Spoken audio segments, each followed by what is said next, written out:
नमस्कार दर्शकों, मैं आर्यस अग्निहोत्री आप सबका स्वागत करता हूं। दर्शकों, आज हम बात करेंगे बड़े बदलाव के बारे में।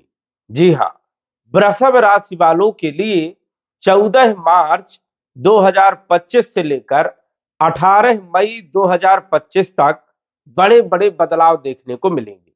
मार्च, अप्रैल, मई ये तीनों महीने वृषभ राशि वालों के लिए बड़े खास रहने वाले हैं, क्योंकि इन तीनों महीनों में नवों ग्रह का राशि परिवर्तन होगा, जिसमें 4 ग्रहों का जो बदलाव हो रहा है, ये बड़े ग्रहों का बदलाव हो रहा है, जिनका लंबे समय के बाद राशि परिवर्तन हो रहा है। और इन ग्रहों का प्रभाव हमारे जीवन में लंबे समय तक देखने को मिलता है।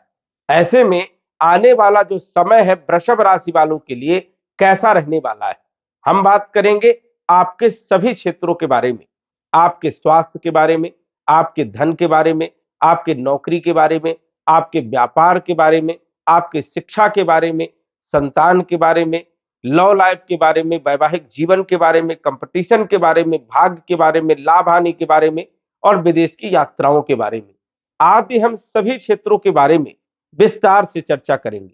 तो आइए जानते हैं। उससे पहले यह समझिए कि यह फलादेश चंद राशि पर आधारित है। नाम राशि के आधार पर भी जान सकते हैं और लग्न राशि के आधार पर भी जान सकते हैं। तो आइए सटीक जानकारी बताने का प्रयास करेंगे। कौन कौन से ग्रहों का कब राशि परिवर्तन होगा, किन किन क्षेत्रों पर प्रभाव देखने को मिलेगा, क्या लाभ होगा, क्या सावधानी रखना है और क्या उपाय करना है, विस्तार से जानेंगे। सबसे पहले तो हम बात करेंगे ग्रहों की स्थिति के बारे में। मार्च के महीने की यदि हम बात करें तो ग्रहों की स्थिति इस प्रकार से रहने वाली है। सौर मंडल में मंगल आपके धन भाव में गोचर करेंगे। मंगल का गोचर 3 अप्रैल तक आपके धन भाव में होगा। उसके बाद ये तीसरे भाव में, चौथे भाव में आ जाएंगे कर्क राशि में। सूर्य आपके कैरियर के भाव में गोचर कर रहे हैं, जो कि 14 मार्च तक रहेंगे। उसके बाद लाभ भाव में आ जाएंगे मीन राशि में। शनि भी मार्च के महीने में राशि परिवर्तन करेंगे। 29 मार्च को राशि परिवर्तन शनि करेंगे और लाभ भाव में गोचर करेंगे। चंद्रमा भी लाभ भाव में मीन राशि में 14 तारीख को गोचर करेंगे और मार्च के महीने में बड़े बड़े बदलाव देखने को मिलने वाले हैं।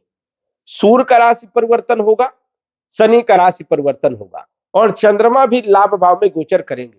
मतलब 6 ग्रहों की युति मार्च के महीने में देखने को मिलने वाली है आपके लाभ भाव में, मीन राशि में। वही मार्च के महीने में 2 ग्रहण पड़ेंगे। एक तो चंद्र ग्रहण 14 तारीख को पड़ेगा और 29 तारीख को सूर्य ग्रहण भी पड़ेगा। इस कारण से ये जो महीना है बड़ा खास रहने वाला है। मार्च के महीने में बड़े बड़े डिसीजन होंगे। साथ ही साथ यदि हम बात करें तो मई के महीने में भी बड़े बड़े डिसीजन होने वाले हैं। अप्रैल के महीने में 2 ग्रहों का राशि परिवर्तन होगा। 3 अप्रैल को कर्क राशि में मंगल का गोचर होगा तीसरे भाव में और 14 अप्रैल को मेष राशि में सूर्य का गोचर होगा 12वें भाव में। तो ये 2 ग्रहों का राशि परिवर्तन होगा। मार्च के महीने में शुक्र वक्री हो जाएंगे 2 मार्च से, जो कि हो गए और ये 43 दिनों तक वक्री रहेंगे उच्च राशि में, मीन राशि में, जो कि शुक्र जो है मीन राशि में उच्च के होते हैं। राहु मित्र और बुध मित्र के साथ जो है गोचर कर रहे हैं। मई के महीने में बुध का राशि परिवर्तन 7 मई को हो जाएगा। बुध जो है मेष राशि में आ जाएंगे 12वें भाव में और बुध रहेंगे 23 मई तक 12वें भाव में। सूर्य जो है 15 मई को जो है राशि परिवर्तन करेंगे और आपकी राशि में आ जाएंगे वृषभ राशि में। वही गुरु 14 मई को राशि परिवर्तन करेंगे और गुरु का जो राशि परिवर्तन है वो बड़ा खास आपके लिए रहने वाला है, क्योंकि गुरु आपकी राशि में लगभग 1 वर्ष से गोचर कर रहे हैं और अब आपकी राशि से निकल करके आ जाएंगे आपके धन वाले भाव में, मिथुन राशि में। यहां पर 20 अक्टूबर तक रहेंगे। उसके बाद आ जाएंगे कर्क राशि में तीसरे भाव में। दिसंबर के महीने में पुनः जो है वक्री गति गुरु की होने के कारण ये मिथुन राशि में धन भाव में पुनः गुरु का गोचर देखने को मिलेगा। वैसे तो गुरु वर्ष में एक ही बार राशि परिवर्तन करते हैं, लेकिन 2025 में गुरु का 3 बार जो है राशि परिवर्तन देखने को मिलेगा।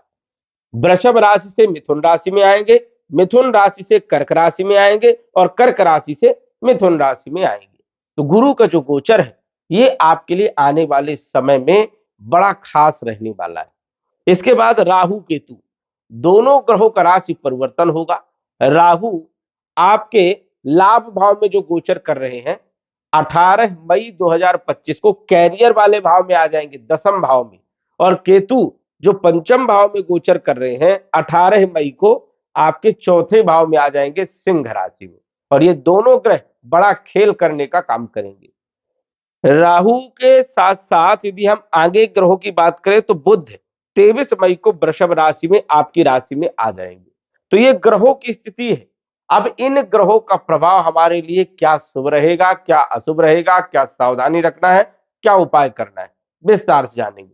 सबसे पहले तो हम बात करेंगे राशि के स्वामी के बारे में, लगन के स्वामी के बारे में। क्योंकि यदि राशि का स्वामी, लगन का स्वामी अच्छे भाव में गोचर कर रहा है तो हमारा पूरा महीना बहुत शानदार बीतता है। और कितनी खराब स्थिति हो ग्रहों की, कहीं ना कहीं हमारा जो लग्नेश है, हमारा जो मुख्य ग्रह है, प्रधानमंत्री है, वो अन्य ग्रहों को कहीं ना कहीं सही रास्ता दिखाने का काम करेगा। शुक्र जो है उच्च राशि में गोचर कर रहे हैं और ये तीनों महीने, मार्च में भी, अप्रैल में भी और मई के महीने में उच्च राशि में, मीन राशि में मित्र राहु, मित्र बुध के साथ गोचर करते हुए दिखेंगे। और जब भी लग्नेश राशि का स्वामी लाभ भाव में गोचर करता है तो इसे कहते हैं इच्छा पूर्ति राजयोग, धन राजयोग। ये एक अच्छा समय आपके लिए रहने वाला है। क्योंकि आपका जो राशि का अधिपति है, जो लगन का लॉर्ड है, उसकी स्थिति बहुत शानदार रहने वाली है। और स्वाभाविक है कि जब भी लग्नेश लाभ भाव में गोचर करता है तो लाभ देने का काम करेंगे। क्योंकि ये भाव ही ऐसा है कि यहाँ पर सभी ग्रह अच्छे परिणाम देने का काम करते हैं। ये जो भाव है ये लक्ष्मी भाव है, आय का भाव है, लाभ का भाव है। और यहाँ पर जो भी ग्रह बैठता है कहीं ना कहीं आर्थिक स्थिति को मजबूत करता है, आय के माध्यम बनाता है, पद प्रतिष्ठा देने का काम करता है, इच्छाओं की पूर्ति करने का काम करता है और राजयोग की फल देने का काम करता है। शुक्र जो है लगन के मालिक है, हो सकता है इन तीनों महीनों में आपकी इच्छा की पूर्ति हो। साथ ही साथ शुक्र आपके छठे भाव के मालिक है और छठा भाव होता है नौकरी का, कंपटीशन का, रोग का, ऋण का, शत्रुओं का, कलह का और कर्ज का। यदि शत्रु परेशान कर रहे थे, यदि आपके पास नौकरी नहीं थी या नौकरी में कोई स्थिति खराब थी, प्रेशर, दबाव या माहौल ठीक नहीं चल रहा है या नौकरी छूट गई है या आप छोड़ना चाहते, तो शुक्र की स्थिति अच्छी होने के कारण कहीं ना कहीं जो है अच्छे लाभ देखने को मिले। हालांकि अन्य राशि वालों के लिए इतनी अच्छी स्थिति नहीं है जितनी अच्छी स्थिति वृषभ राशि वालों के लिए रहने वाली है। क्योंकि शुक्र उच्च राशि में जब कोई भी ग्रह गोचर करता है तो अन्य कोई कितना खराब हो वो ज्यादा अपना प्रभाव नहीं दिखा पाता, क्योंकि उच्च राशि में शुक्र का गोचर है। स्वाभाविक है कि नौकरी की स्थिति को सुधारने का काम करेंगे। जिन लोगों के पास नौकरी नहीं है आसानी से नौकरी मिलने के योग बनते हैं, कंपटीशन में सफलता मिलने के योग बनेंगे, शत्रु परास्त होंगे, कोर्ट कचहरी के मामले में कहीं ना कहीं डिसीजन आपके पक्ष में आएगा। वही ऋण यदि चढ़ा हुआ है तो चुकाने के लिए कहीं ना कहीं धन के स्रोत भी पैदा होंगे। मामा मौसी के साथ संबंध जो है मधुर बनेंगे। ऐसी स्थिति जो है देखने को मिलने वाली है मार्च, अप्रैल और मई के महीने में।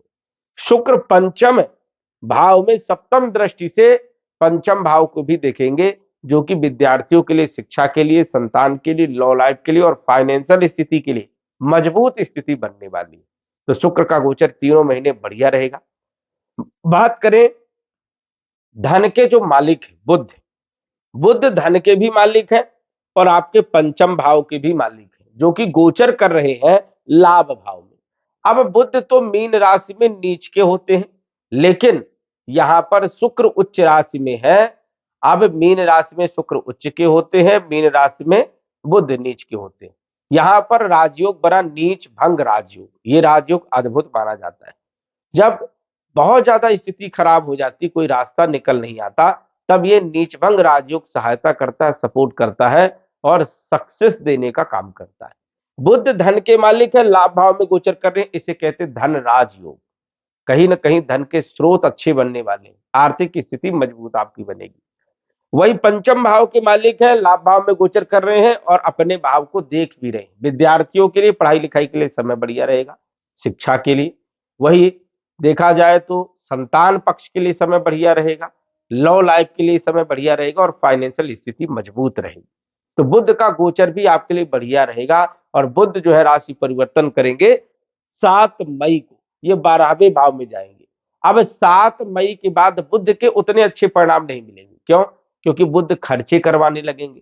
धन के मालिक है, व्यय भाव में गोचर करेंगे, स्वाभाविक है कि धन खर्चा बहुत होगा। जो आपने कमाया है, इकट्ठा किया, धीरे धीरे खर्चे होने लग जाएंगे। भौतिक सुखों के लिए खर्चे होंगे, कोई प्रॉपर्टी खरीद सकते हैं, कहीं इन्वेस्ट कर सकते हो, तो कहीं ना कहीं धन जो है खर्चा होगा। और ये कब तक होगा? ज्यादा दिनों तक नहीं है, 23 मई तक। उसके बाद पुनः बुध की स्थिति बढ़िया है, तो बुध जो है फिर खर्चे रोकेंगे और आय के माध्यमों को बढ़ाने का काम करेंगे। बुध यदि अच्छा है तो बुद्धि अच्छी रहेगी, व्यापार अच्छा रहेगा। तो स्वाभाविक है कि शुक्र और बुध दोनों ही आपको अच्छे परिणाम देने का काम करेंगे। आगे बढ़ते हैं। इसके बाद यदि हम बात करें तो सूर्यदेव, 14 मार्च को सूर्य का राशि परिवर्तन होगा, लेकिन सूर्य कैरियर के भाव में दिग्बली माने जाते हैं, 10वें भाव में अच्छे परिणाम देने वाले होते हैं। और कहीं ना कहीं सरकारी नौकरी वालों को, राजनीति वालों को, या फिर जो लोग सरकारी क्षेत्र से जुड़े हुए काम कर रहे हैं, उन लोगों के लिए सूर्य की स्थिति बढ़िया रहने वाली है। 14 मार्च को जब ये आ जाएंगे लाभ भाव में, यहां पर सभी ग्रहों को बल मिलता है लाभ भाव में। हालांकि राहु के साथ सूर्य की युति होगी, तो मार्च के महीने में ये समझिए कि 29 मार्च तक सूर्य की स्थिति ज्यादा बेहतर रहेगी। लेकिन 29 मार्च को जब सूर्य ग्रहण होगा, तब सूर्य की स्थिति इतनी बढ़िया नहीं रहेगी। हालांकि 5-10 दिन के बाद पुनः सूर्य की स्थिति बेहतर हो जाएगी, लेकिन आपको ध्यान रखना है लगभग लगभग 25 मार्च से लेकर के अप्रैल की यदि हम बात करें 10 अप्रैल तक सूर्य की स्थिति उतनी बढ़िया नहीं रहेगी, क्योंकि डिग्री वाइज राहु के करीब रहेंगे। इस कारण से जो है स्थिति उतनी बेहतर नहीं रहेगी। कोई भी डिसीजन नहीं लेना है। सूर्य आपके चौथे भाव के मालिक है, प्रॉपर्टी खरीदने के योग तो बनेंगे ही बनेंगे, लेकिन ये टाइम आपको ध्यान रखना है 25 मार्च से लेकर के 10 अप्रैल तक कोई भी सौदा नहीं करना है। उसके बाद बिल्कुल आप कर सकते हैं। प्रॉपर्टी का योग बनेगा, वाहन का योग बनेगा, कंस्ट्रक्शन का काम कर सकते हैं और कहीं ना कहीं आय के माध्यम भी बढ़ेंगे। तो सूर्य की स्थिति आपके लिए बढ़िया रहने वाली है। सूर्य 14 अप्रैल को जब मेष राशि में आएंगे 12वें भाव में, तो यहां पर उच्च राशि में गोचर करेंगे। अब कोई भी ग्रह उच्च राशि में गोचर करता है, वो लाभ ही देने का काम करता है।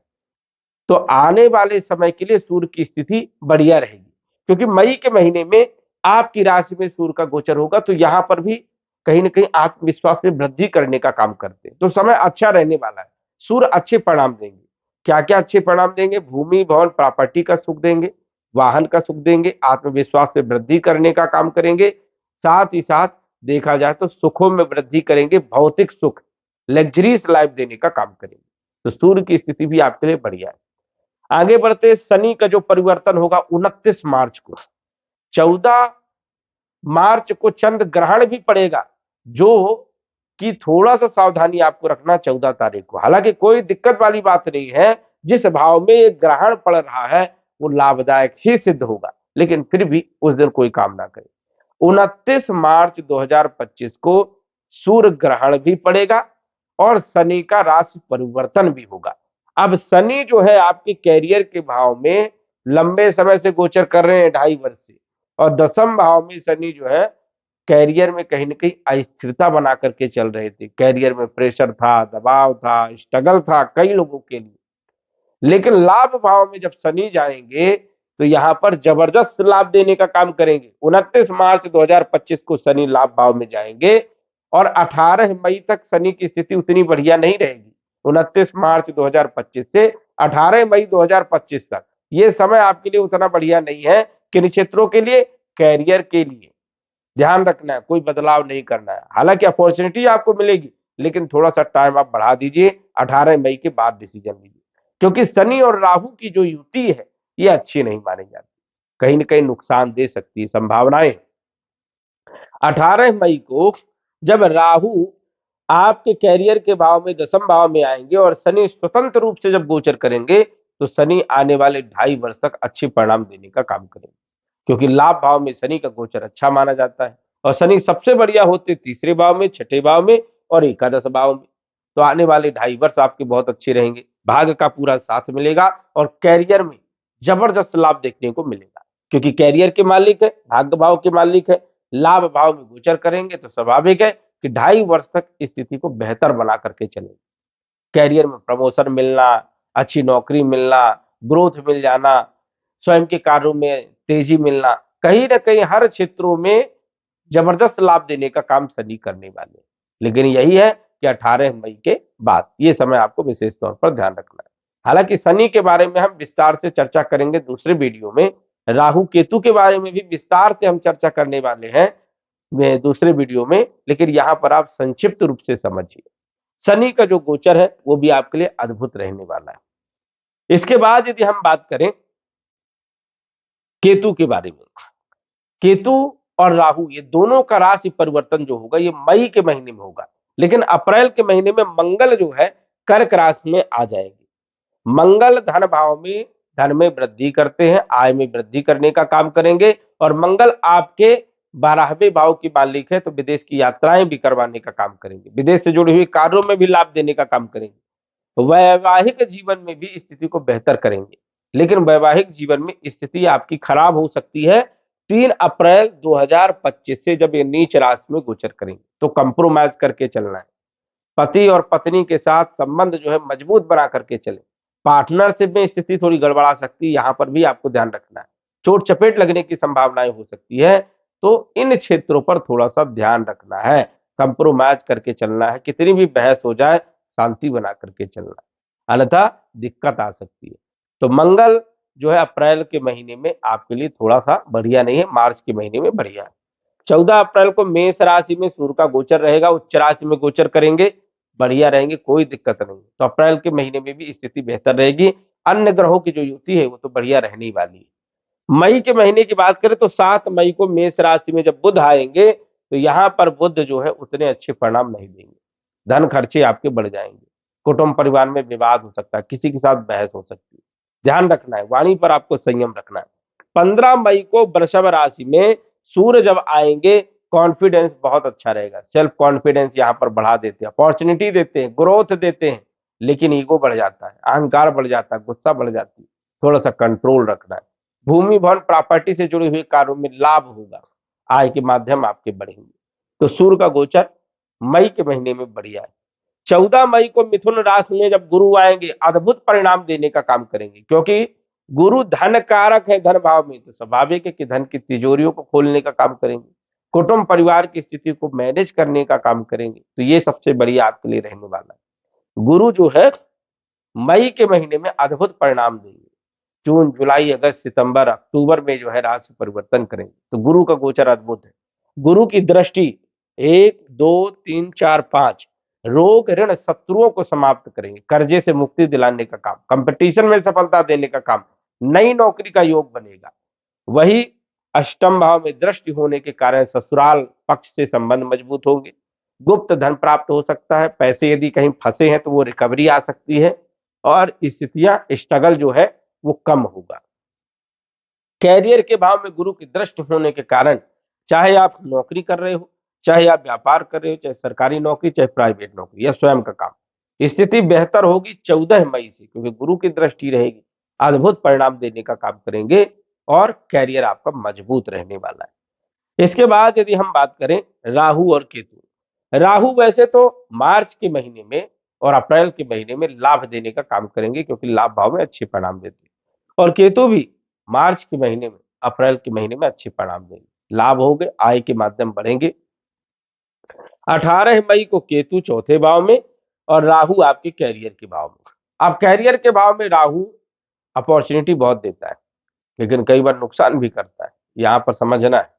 यदि आपकी कुंडली में राहु की, शनि की, केतु की, मारक ग्रहों की महादशा चल रही है तो कई बार राहु नुकसान कर जाता है, लेकिन यदि योग कारक ग्रहों की महादशा चल रही है, शुभ ग्रहों की महादशा चल रही है, राहु यहाँ पर कैरियर में ऐसी स्थिति में पहुंचा देता है जिसके बारे में आपने सोचा नहीं। तो यहाँ पर थोड़ा सतर्क भी रखना है, सावधानी भी रखना है, सोच विचार करके डिसीजन लेना है, जल्दीबाजी में कोई नौकरी चेंज नहीं करना है, जांच पड़ताल करके करना है, हाव भाव में आकर के नौकरी नहीं छोड़ना है, तो ये आप विशेष तौर पर ध्यान रखना। केतु चौथे भाव में थोड़ा एंजाइटी बढ़ा देते हैं, फालतू का टेंशन देने का काम करते हैं। तो केतु की स्थिति इतनी बढ़िया यहाँ पर नहीं मानी जाती, माता के स्वास्थ्य पर बुरा प्रभाव डालने का काम करते हैं। लेकिन राहु राजनीति में सफलता दिलाने का काम करते हैं, साथ ही साथ जो है सरकारी क्षेत्रों में अच्छी पकड़, और देखा जाए तो सोशल मीडिया में भी एक अच्छी पकड़ होती है। तो राहु का गोचर आपके लिए अद्भुत रहने वाला है। और बुध जो है 23 मई को आपकी राशि में आएंगे तो व्यापारिक स्थिति को बढ़िया बनाएंगे, व्यापार बढ़िया रहेगा। व्यापार मार्च के महीने में भी बढ़िया रहेगा, अप्रैल के महीने में भी बढ़िया रहेगा, लेकिन 7 मई से 23 मई तक थोड़ा ध्यान रखना है। 23 मई के बाद व्यापार की स्थिति आपके लिए बढ़िया है। कुल मिलाकर के यदि हम बात करें तो ग्रहों की जो स्थिति आपके लिए बन रही है वो टॉप लेवल की है, क्योंकि ये सब युति जो बन रही है 6 ग्रहों की 14 तारीख को, ये लाभ भाव में हो रही है। स्वाभाविक है कि जिस भाव में ये युति बनेगी उस भाव के फलों में वृद्धि होगी, और लाभ भाव में बन रही है तो आपके लिए लाभदायक सिद्ध होगा। आने वाला जो समय है वो कहीं ना कहीं अच्छा रहेगा। लेकिन यदि कुंडली में महादशा राहु की है, केतु की है, शनि की है, या मारक ग्रहों की है, या नीच ग्रहों की है, पाप प्रभाव ग्रहों की है, तो बदलाव बहुत कम देखने को मिलेगा। और योग कारक ग्रहों की है, शुभ ग्रहों की है, तो ये बदलाव जरूर देखने को मिलेगा। सटीक जानकारी के लिए आप कुंडली का विश्लेषण करवा सकते हैं। तो दर्शकों, आज बस इतना ही। धन्यवाद। यदि आप अपनी कुंडली का विश्लेषण घर बैठे करवाना चाहते हैं तो दिए गए व्हाट्सएप नंबर से संपर्क करें। साधारण फीस जमा करके आप अपनी कुंडली का विश्लेषण फोन के माध्यम से घर बैठे ही करवा सकते हैं और जान सकते हैं अपने भूत, भविष्य और वर्तमान के बारे में। धन्यवाद। WhatsApp number 9479893911।